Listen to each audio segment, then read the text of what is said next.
Hello students, in this module we'll begin discussing the thermal convection instability or the Rayleigh-Benard convection. Here what one is going to analyze is the instability of a layer of fluid between two plates, let's say of a layer of fluid of finite thickness. Okay, there is a liquid here,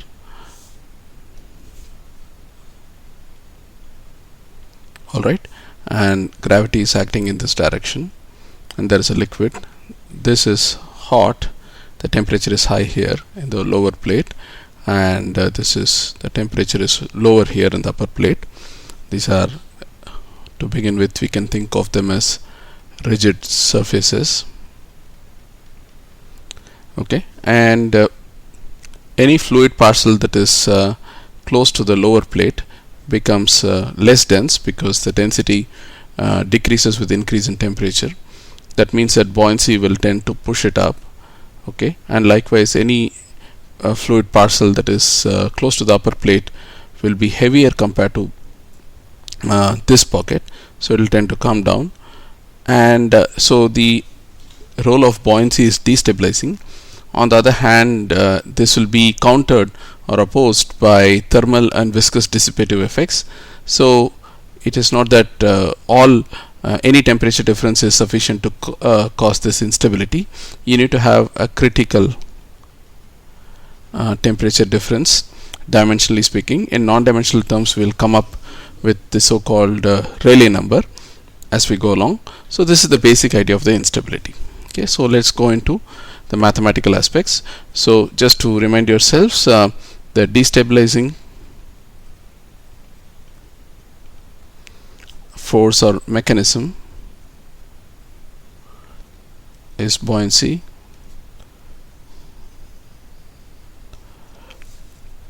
and the stabilizing mechanism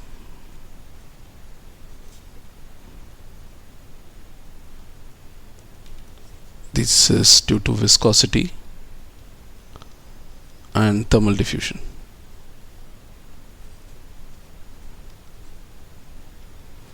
Okay, so the base state that we're going to look at is simply fluid at rest. Okay, that's the base state that we're going to look at, and the temperature field is governed by pure conduction. The temperature distribution is due to just pure conduction, in the sense that you will have a linear variation of the temperature in the base state. This is T high, let's say, and this is T low. Okay, so the fluid is at rest, and the temperature field in the base state, denoted as theta bar, is nothing but theta naught minus beta times z, where beta is the magnitude of the temperature gradient.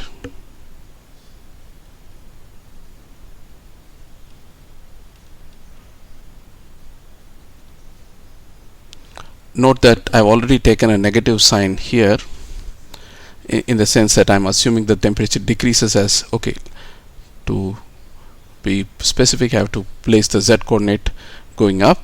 That means the temperature decreases as you go up, meaning the bottom plate is hotter compared to the top plate. Okay, alright. Now in addition to this, you have the hydrostatic condition in the base state. Okay, now density cannot be considered to be a constant, because in order for you to explain Rayleigh-Benard thermal convection, you need density to be a function of temperature. So we will assume density to be rho naught times 1 minus alpha times theta minus theta naught. That is, I'm assuming a linear variation or linear decrease of density with temperature, and theta naught is the temperature at the bottom surface. Okay, now so rho is a function of theta naught. Okay, and alpha is called the coefficient of thermal expansion.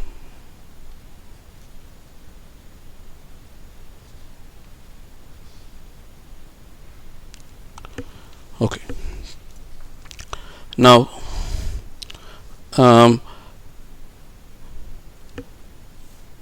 let's substitute theta bar is theta naught minus beta z. Okay, out here, so you have rho is rho naught times 1 minus alpha times theta naught minus beta z minus theta naught. Okay, and you can knock off this 2, and the two negatives will give you a positive to give rise to rho is rho naught 1 plus alpha beta z, in the sense that because beta is the magnitude of the temperature gradient, and assuming the temperature decreases as you go above, that means the density should increase as you go above.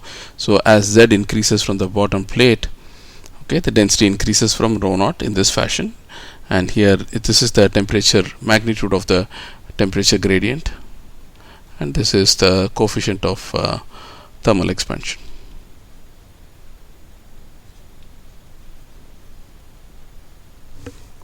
Okay,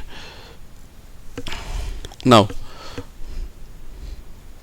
so what you have to do is substitute this density variation in the hydrostatic balance in the base state.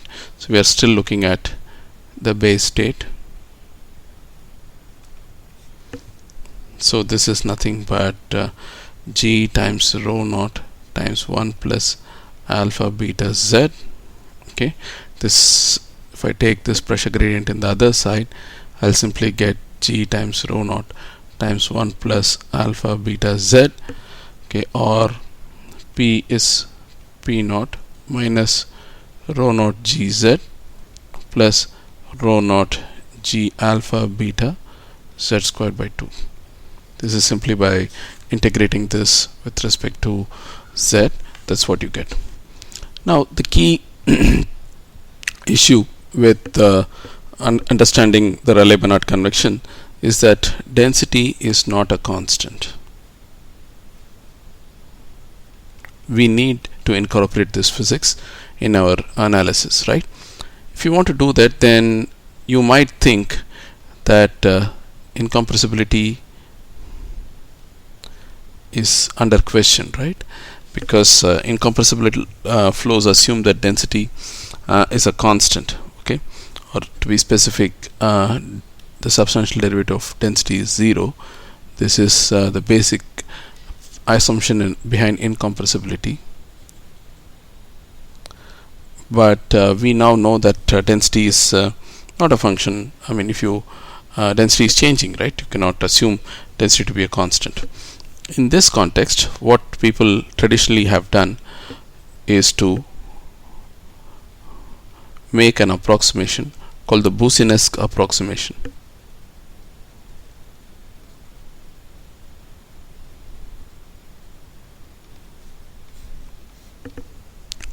Okay, now this approximation states that for flows such that the magnitude of the temperature difference is not very large,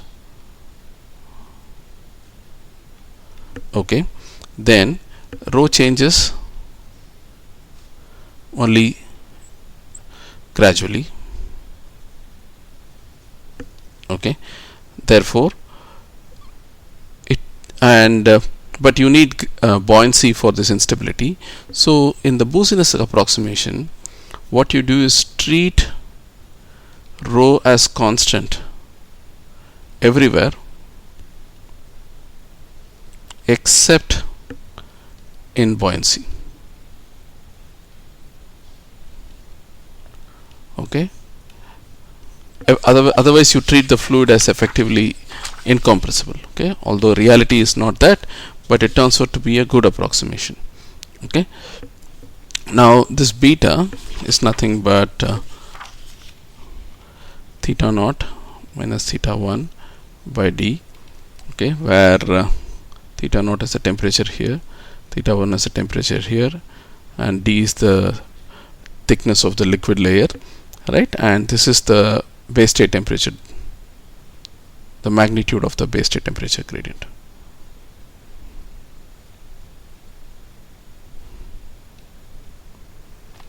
Okay, now instability exists in our notation if beta is greater than 0, because you want theta naught to be greater than theta 1. Okay, all right. So now introduce perturbations.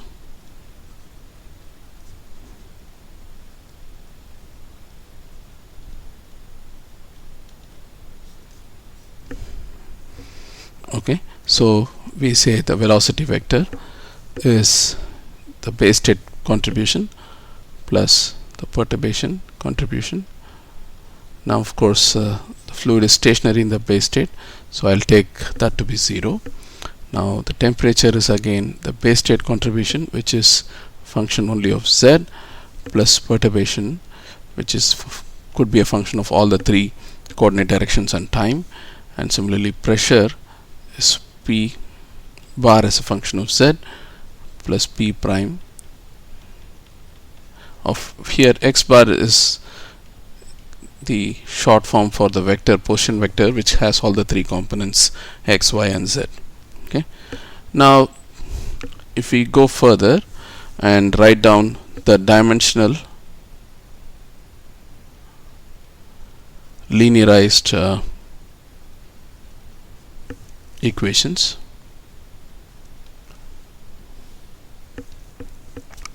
we have del dot u prime is 0,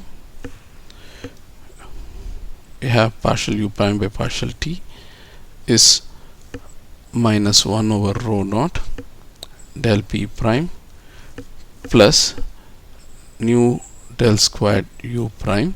This is the pressure term of the Navier-Stokes equation.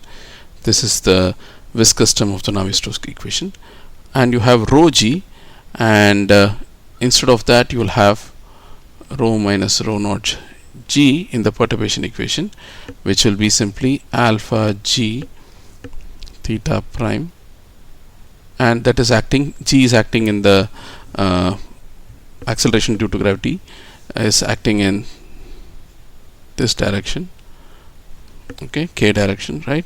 So we have it like that here. Okay, so if you notice the density, rho is given as rho naught plus rho naught alpha beta z. So rho minus rho naught is simply rho naught alpha beta z. Okay, and g is acting in the k direction. All right, so we'll simply have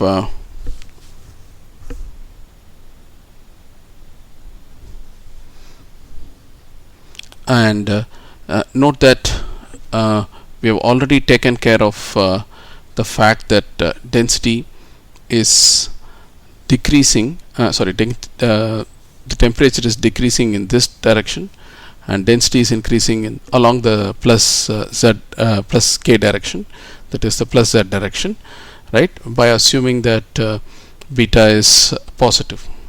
Okay, so this is what it is. Now in addition you have the heat equation, and that will be simply partial theta prime by partial t. Now here one has to be a bit careful.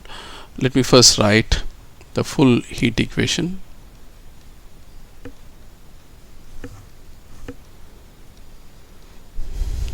Now I have to put theta as theta bar plus theta prime.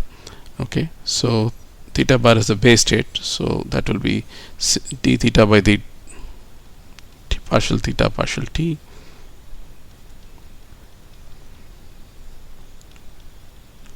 right, and this has to be 0, So partial theta prime by partial t. Now v is the velocity and del theta is the temperature gradient. Because there is a temperature difference in the z direction in the base state, you will have a coupling that couples the perturbation z velocity, okay, to the, so let me just write it down.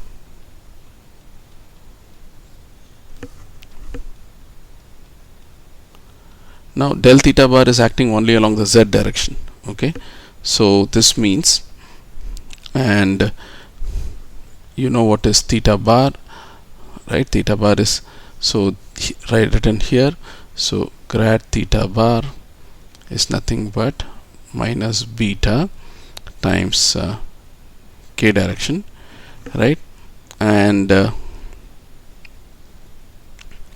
that will be dotted with u. So grad theta bar is minus beta in the direction of k, and you have to dot it with u. And if u prime is denoted as u v w primes, there are three velocity components in the x, y and z direction, and because this has k, this will be simply minus w prime beta. Okay, so if I go back to this equation,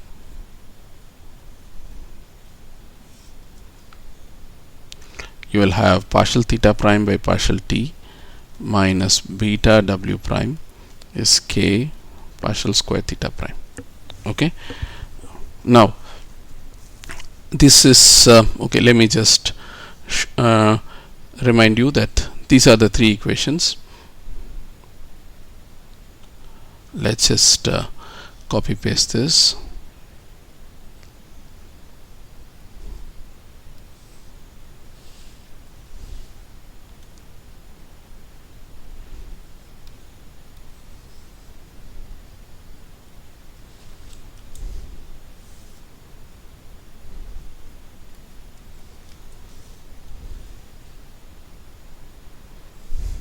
Okay, you have equation 1, equation 2 and equation 3. Okay, that are the governing equations. Now we need to non-dimensionalize them. Okay,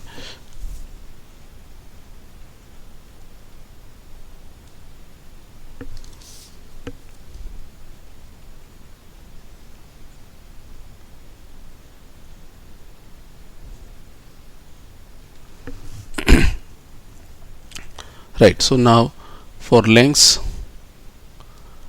we will choose the thickness of the liquid or fluid, that is d. For time we will choose the thermal diffusion time, kappa is the thermal diffusivity,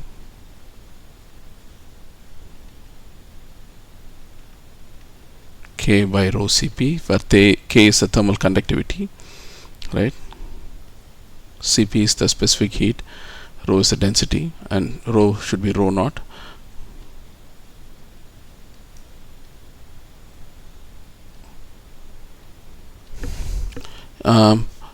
You could have used d squared by nu. This is the momentum diffusion time, but it doesn't matter. This is the thermal diffusion time.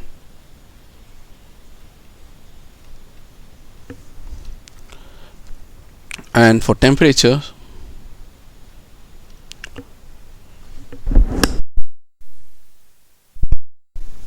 we'll have theta naught minus theta 1 beta t as the scale, and the dimensionless variables are these.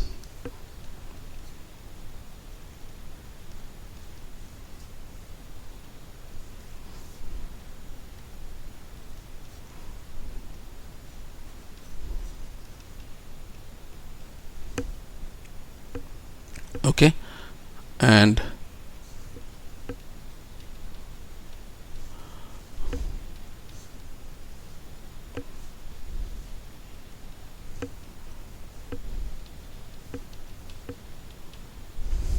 these are the non-dimensional variables. Now just to keep my notation simple, I'm going to write non-dimensional variables without the asterisk. Okay, from now on. Right. Now when we do this, the governing equations become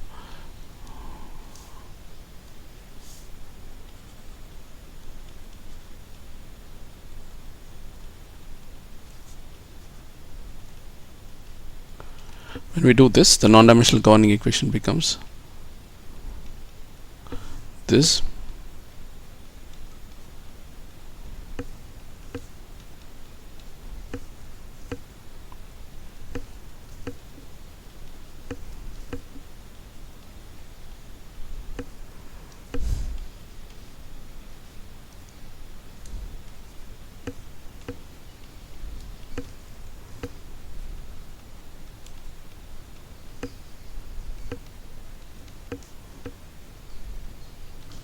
Okay, here R is called the Rayleigh number.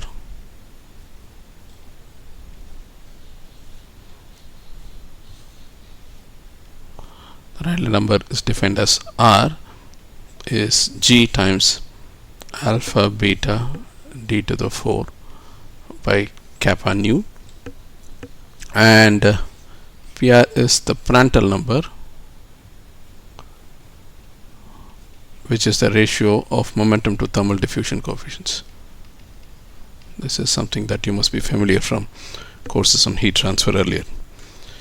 And if R is greater than 0, then lower boundary is hotter.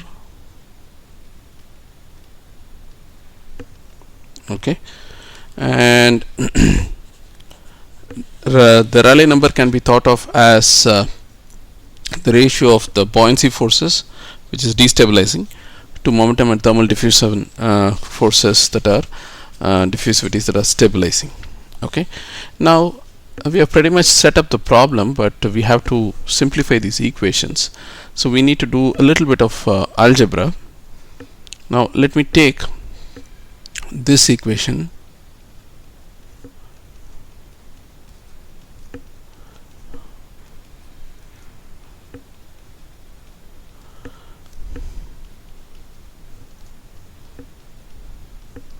okay.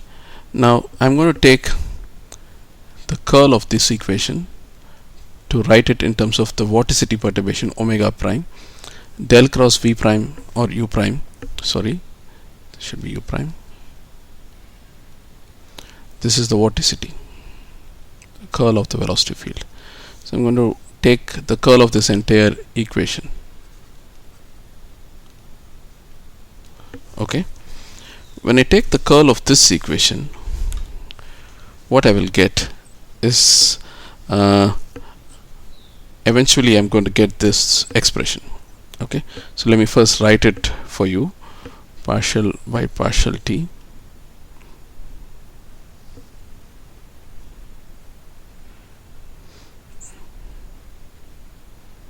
okay.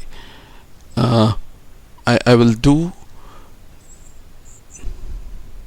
okay, let me first take the curl of this equation and then show that this is the left side is easy, and the right side, the curl of the gradient of any scalar is always 0. This is a basic idea in vector calculus. Okay, so this term will not contribute, and the second term will be the first contribution on the right side, R times PR times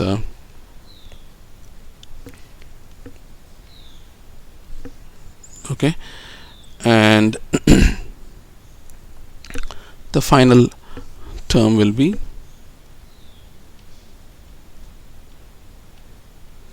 okay. This is the curl of this equation. Now I'm going to take its curl once again. Okay, so I will do del cross the vorticity equation to give partial by partial t of del squared u prime is equal to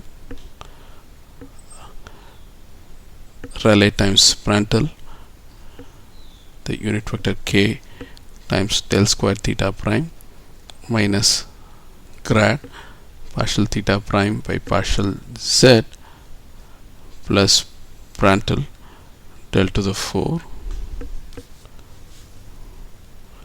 u prime. Okay, so this is the curl of this equation. Now how you get this is something that I'll show as extra work here, because I don't want to interrupt the flow of that derivation. So curl of vorticity equation, I'm going to show the algebra explicitly here. Now in index notation, the ith component of vorticity is epsilon I j k partial j vk, okay, or uk, whichever you want to write for velocity. Let's say uk. Okay, now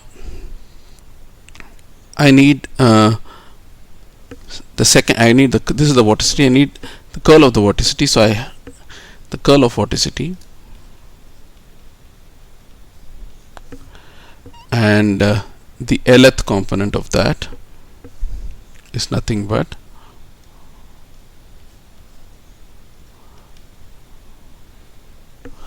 epsilon ijk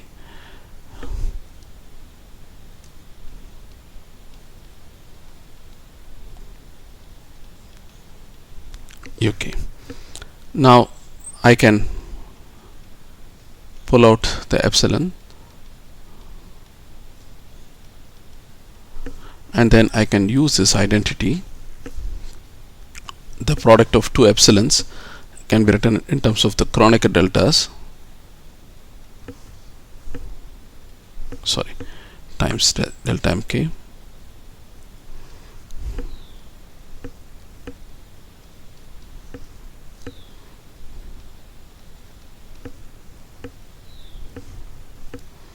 and by using the property of Kronecker delta, I can contract it, write this as partial m partial l vm minus partial j vl. Now I can rewrite this as partial l partial m vm minus partial j squared vl. Now partial m vm is del dot v. Okay, so this is 0 minus partial j squared vl. Okay, so basically del cross omega,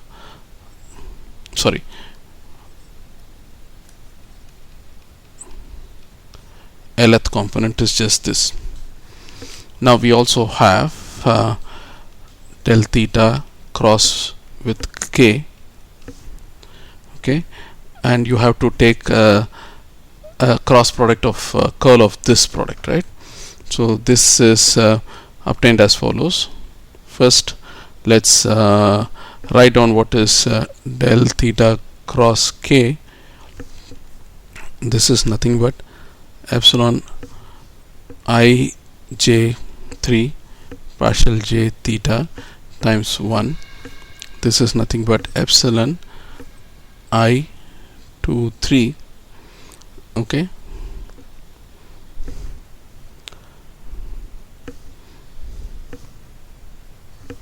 times partial 3 theta, and I need to take the curl of this.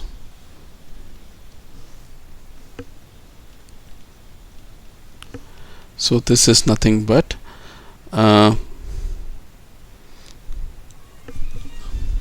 so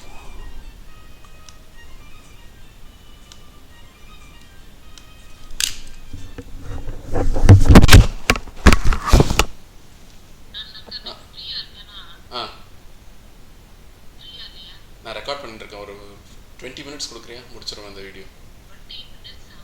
என்ன வேணும் சொல்லு, என்ன வேணும்? அப்போ அதை பார்த்து உடனே சொல்லிடுறேன். ம், ம்.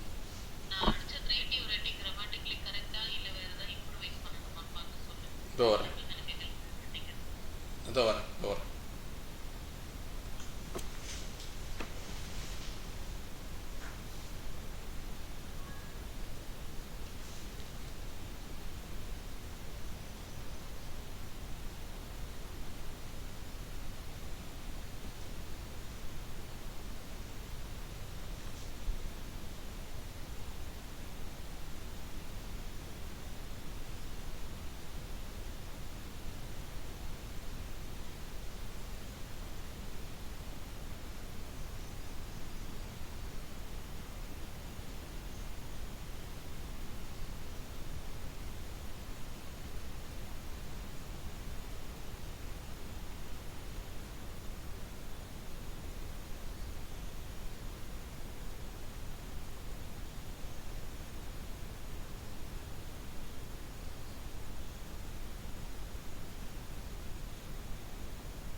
நான் வந்து ஜஸ்ட் ஒரு ஃபர்ஸ்ட் சென்டென்ஸ் மட்டும் தான் லேசாக மாற்றினேன். இமேஜின் யூ ஹேப் மற்றதெல்லாம் கரெக்ட். நீ பாரு.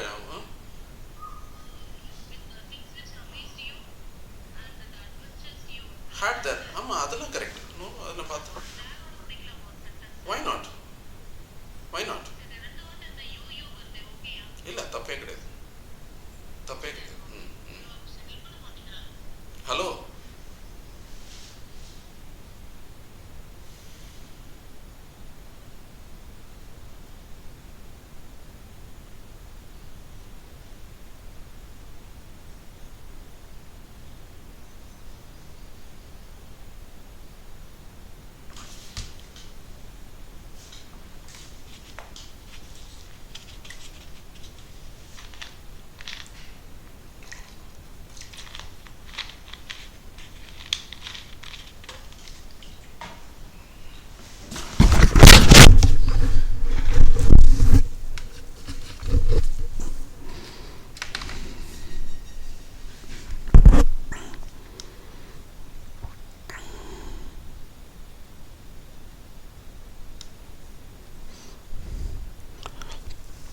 okay, now del cross del theta cross k will therefore become epsilon lm, and I need the lth component,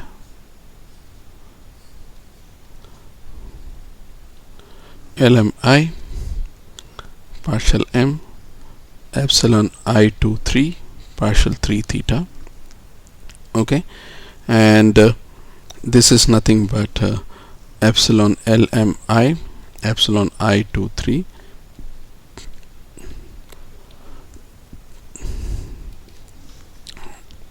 and again I use the epsilon delta identity. This is nothing but delta L2 delta M3 minus delta L3 delta M2 partial M partial 3 theta. Okay, so this will give you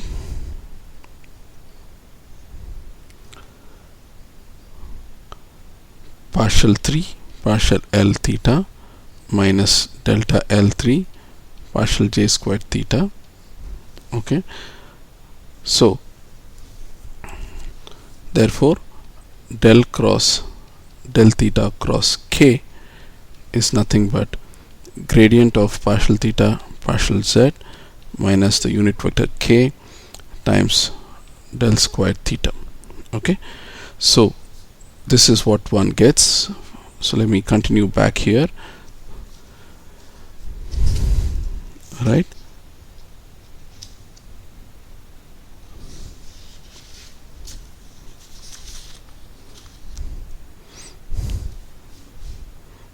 Now this is ultimately what we got, right, from this exercise, what we just did. uh,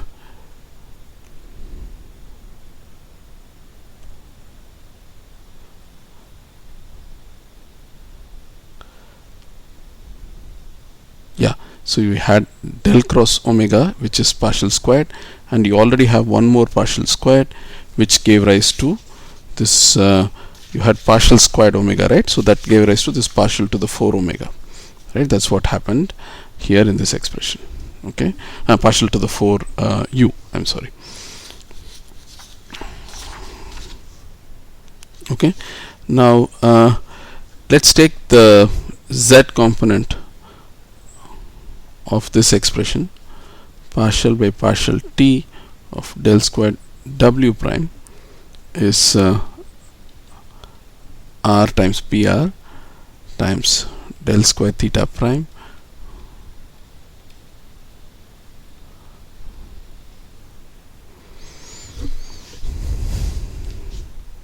okay. So this, for w it will be just partial z, and you will get this plus parental. Okay, now this is the entire Laplacian, which has the derivatives, the second derivatives in all three directions, and if I subtract partial squared by partial z squared, this will go away. So what I'll get eventually is called the Laplacian on the plane.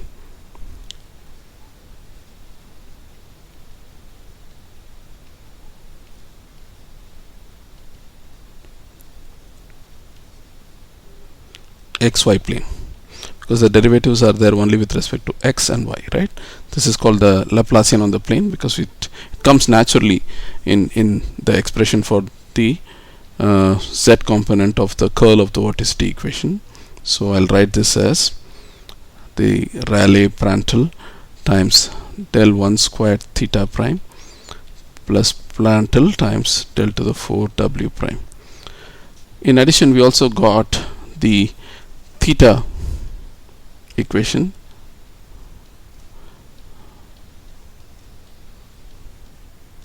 okay. So we have these two equations. Let's call this A, let's call this B.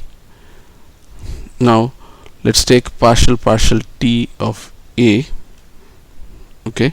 Then you will get partial squared by partial t squared del squared w prime is Rayleigh-Benard times del 1 squared partial theta prime by partial t plus Prandtl partial t of, now instead of partial theta partial t, you substitute from here and you will get therefore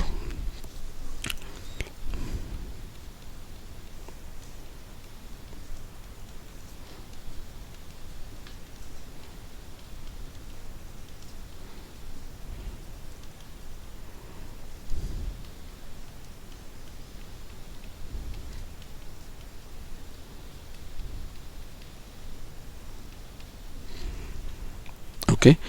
Now you take A, equation A, and take del squared of A, okay. Now that will give me simply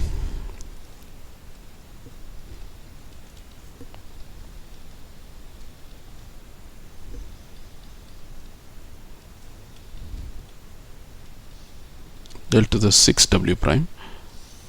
If I subtract these two equations, let's call them C and D. If I subtract these two equations, I'll simply get partial squared by partial t squared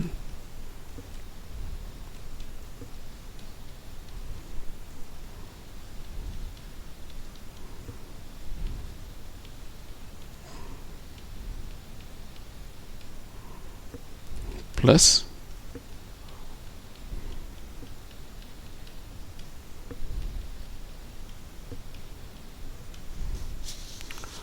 okay. So now I divide by Prandtl,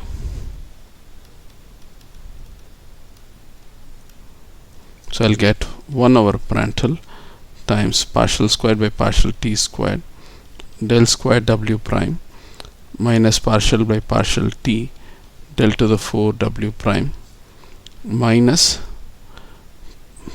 partial by partial t del to the 4 w prime plus del to the 6 w prime is equal to r times del 1 squared w prime. Okay, and I can rewrite this as partial by partial t minus del squared multiplied by 1 over parental partial t operating on del squared w prime is Rayleigh del 1 squared w prime. Okay, so this is a sixth order equation only in terms of the normal velocity w prime. The boundary conditions are as follows. There are two possibilities. We can consider the boundaries to be rigid, both the top and bottom walls to be rigid, in which case you will have the velocities to satisfy the no slip condition. Okay, now if you think of x, y and z, and this is the xy plane where the bottom wall or top wall is placed. Okay, the continuity equation says that partial u prime by partial x plus partial v prime by partial y plus partial w prime by partial z is 0. That means that if I evaluate the continuity equation at one of the boundaries, then all along the boundary u is 0, that is partial u prime by partial x is 0. All along the boundary u prime is just 0, that means its derivative is 0. Same with v prime. This immediately tells you that at the rigid surfaces you will simply have partial w prime by partial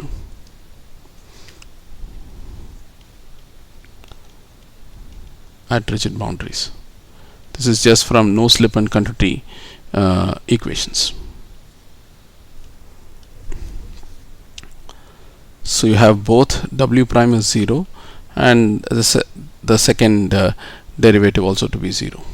Okay, so now let's continue further, and if we have free boundary, free surface, that is you have normal velocity is 0 and the shear stress is 0, which will amount to this. I'll show you how. The shear stress means that partial u prime by partial z plus partial w prime by partial x is 0. Okay, and partial v prime by partial z plus partial w prime by partial y is 0.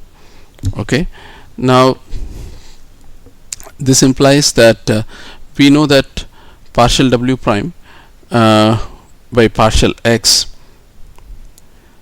is 0,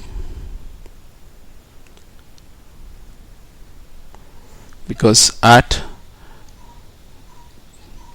on the xy plane w is 0 everywhere. So if I take partial w prime by partial x, it is 0. Same here with y, right? So that means that this equation will tell you partial u by partial z is 0. This equation will tell you that partial v by partial z is 0. So if I take the continuity equation,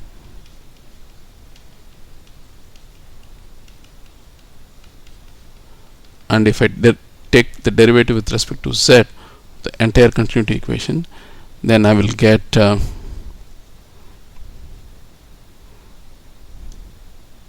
partial by partial x for partial u prime by partial z plus partial by partial y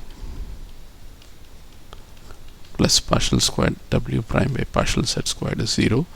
But from these equations we know that this is 0 and this is 0. So the shear stress condition for a free surface reduces to partial squared w prime by partial z squared is 0. Okay, this is directly from the continuity equation and free surface. Okay, now we'll go to the method of normal modes to solve these differential equations. What you have is theta prime is t of z f of xy e to the st. Note that along the x and z direction the fluid or the liquid is infinite in expanse. Ideally we should have put Fourier modes along the x and y directions and some eigenfunction along the z direction. This is the eigenfunction. But right now I am not going to put Fourier modes because ideally speaking you can have instead of an infinitely fluid or liquid layer of infinite expanse, you can have a circular dish in which you can place the liquid like oil. You can have a square trough in which you can place the liquid and then heat it, right? So it is the stability analysis is independent of whether you want to do it for an infinite liquid of infinite expanse or bounded by some geometrical constraint, okay, in the xy plane. So I'm going to not use Fourier modes right now. You will see that the answer is independent of that, okay. And so right, so this is theta prime and this is w prime.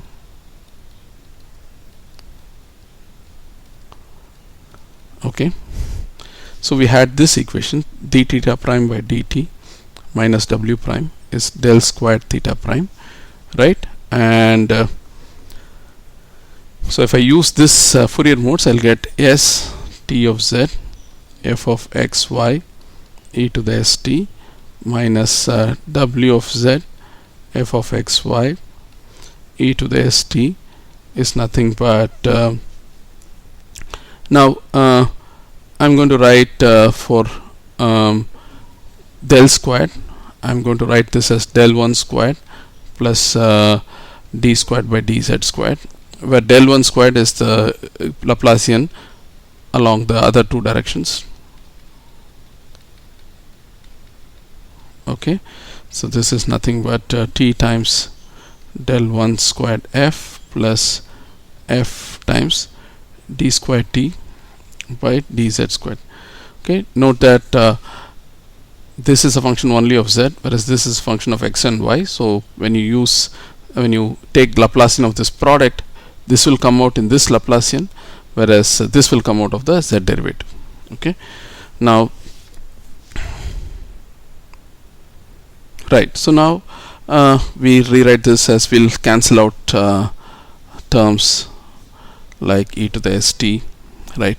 And of course this is also multiplied by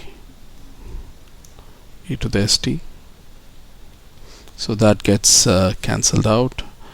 Right, now we'll get simply s times t of z f of x y minus w of z f of x y minus, I'm going to pull this out here, d squared t by dz squared f of x y is equal to t del 1 squared f.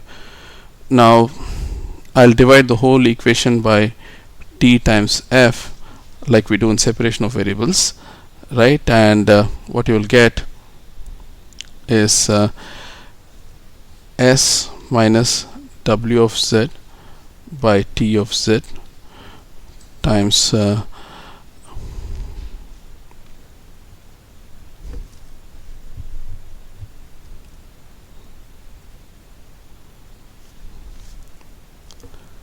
okay, minus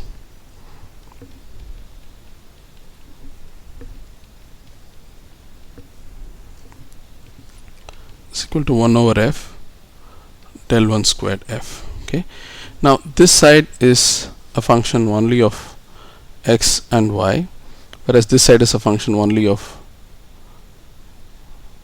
z. So each must be equal to a constant. This is similar to what we do in separation of variables. Let that constant be called minus a squared. All right, so now this equation will become d squared t by dz squared plus w of z plus st minus a squared t is 0, or I can rewrite this as d squared t by dz squared minus a squared minus s operating on t is w of z. Okay, I pull out think it should be minus W of Z. Sorry about this. This is W of Z. I think there should be a minus W of Z. Let's just do this properly.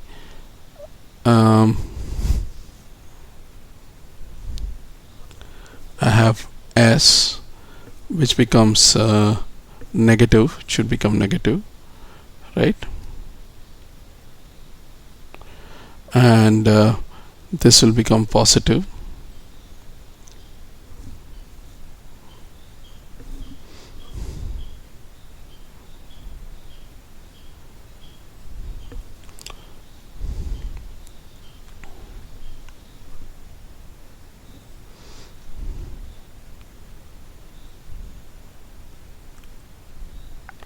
So this becomes, so let's just redo this algebra in more careful fashion, just so that we are not missing out any signs of negative or positive.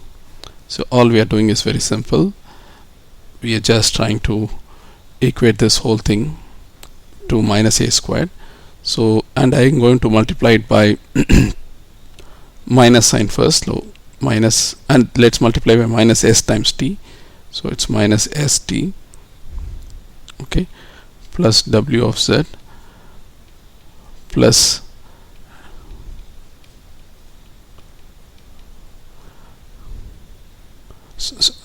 sorry, just minus t.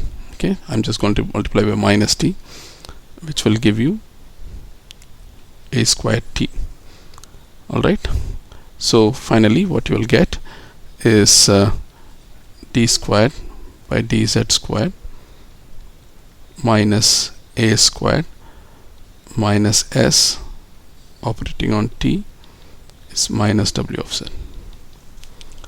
Okay, and we also got partial by partial t del squared W prime is Reynolds Prandtl del 1 square theta prime plus Prandtl del to the 4 W prime. Okay, now if I put Fourier modes here, I'll get S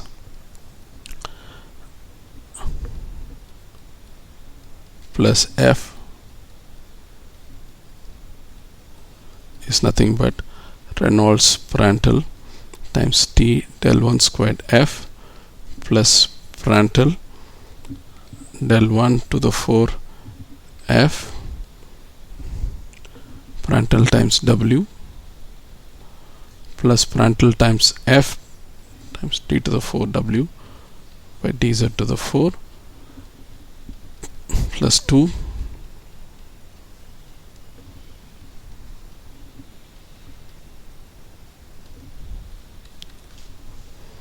okay.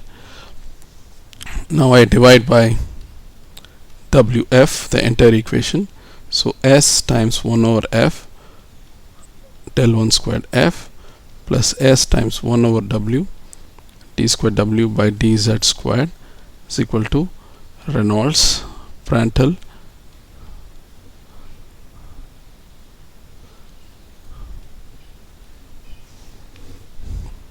plus 2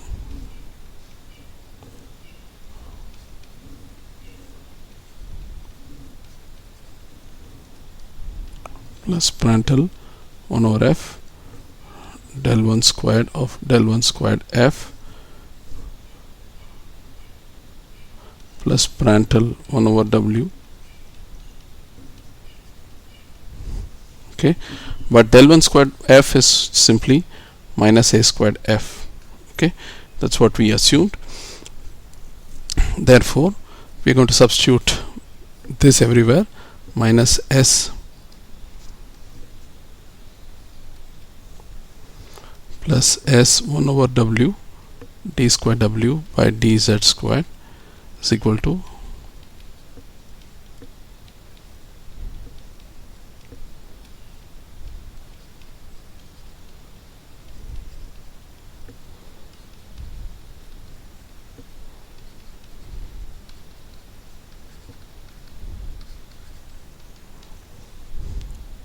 Okay. Now let d be ddz for simplicity, and you multiply by w the entire equation. Okay, then what you will get is Prandtl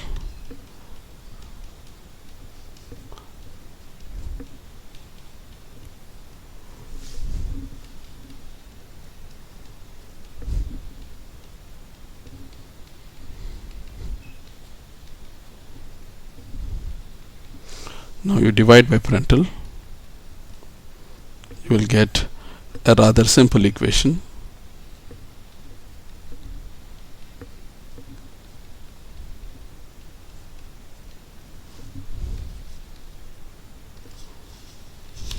Okay, so this can further be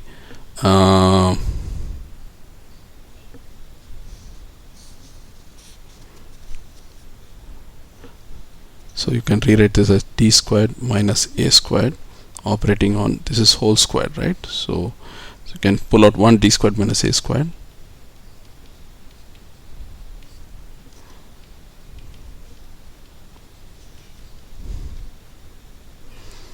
So we have finally derived, therefore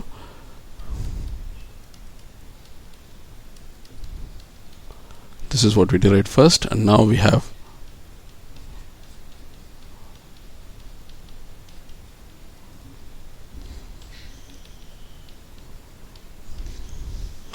and we also had one more equation which is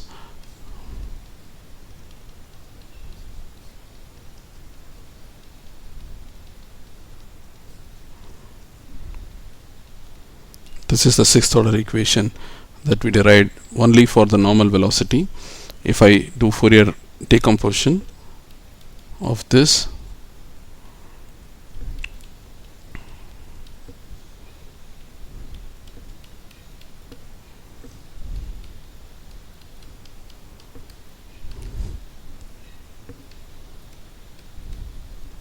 okay, now again the boundary conditions are as follows: w is dw is t 0 for rigid, and w is d square w is t is 0 for free. Okay, so we have just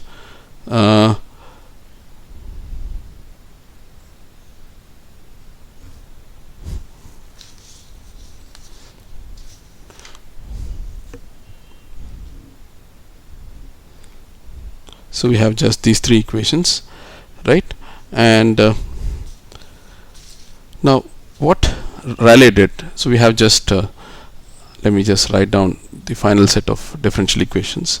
We have d squared minus a squared minus s is minus w, d squared minus a squared, d squared minus a squared minus s by Prandtl w is a squared rt.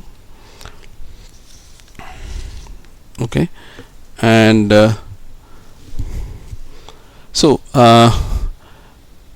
if t equal to 0 at a boundary, you will simply have, if you set t is 0, you will have d squared minus a squared 0. This becomes a boundary for the 6th order equation that you just wrote here. This is a 6th order equation. Now Rayleigh considered the special case of a free boundary, not just one free boundary, 2 free boundaries. Imagine you have a liquid film that's sort of suspended in air, and somehow it's getting heated. If you have one free boundary, that's very easy. You take a pan in your kitchen, and then you heat you take a pan and then you heat a pool of oil, and that is one rigid and one free. But here both are considered to be free in Rayleigh's analysis for mathematical simplicity, otherwise it's difficult to solve this problem. And the boundary conditions will be w0, d squared w0 at z is equal to 0, 1. This suggests that w of z should be some sine n pi z, okay, just by guess, and you can substitute this back in the sixth order equation, plus a squared n squared pi squared plus a squared plus sn times n squared pi squared plus a squared plus sn by Prandtl is equal to a squared r. Okay, so this can be solved for Sn. Okay, this can be solved for Sn. Then if this is the growth rate for different n's, and for different a is a separation constant. So what Rayleigh did in order to find the critical conditions was that he realized that Sn has to be a real quantity. It's not a complex quantity. So at the onset of instability, Sn has to be 0. Simply set Sn to be 0. Then you will get Rn of A is n squared pi squared plus a squared whole cube by a squared. So this is how the results are going to look.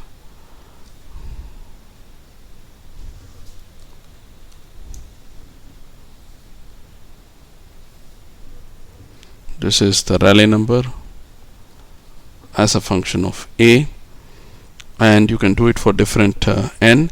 And so what Rayleigh found was the following. He found a curve like this. This is unstable, this is stable, and this minimum value is 657.5, and the corresponding a is the critical AC. This is the analog of wave number, and it's 657.5, and AC turns out to be, you can just find the minimum of this from this expression. Okay, and so this is how Rayleigh found the solution for the free problem just by guess. Okay, and this is called the convective instability. For a rigid problem, you have to do it numerically. Okay, so you have a critical Rayleigh number of 1708 from theory, and it's around 1700 with an error bar of 50 from experiments. So that agrees very well with the theoretical calculation. Okay, now we have found the size of the cells through AC. That will tell you the length scale, but the shape of the cells is not yet clear. So what you have to do is, remember, you have to solve this problem, del 1 squared plus, okay, so this has to be supplemented by boundary conditions. So suppose you have a square liquid layer or a circular liquid layer, or whatever, you have a hexagonal liquid layer, whatever that is, you have to supply that, you have to solve this PDE with AC obtained from the linear stability theory, and you will have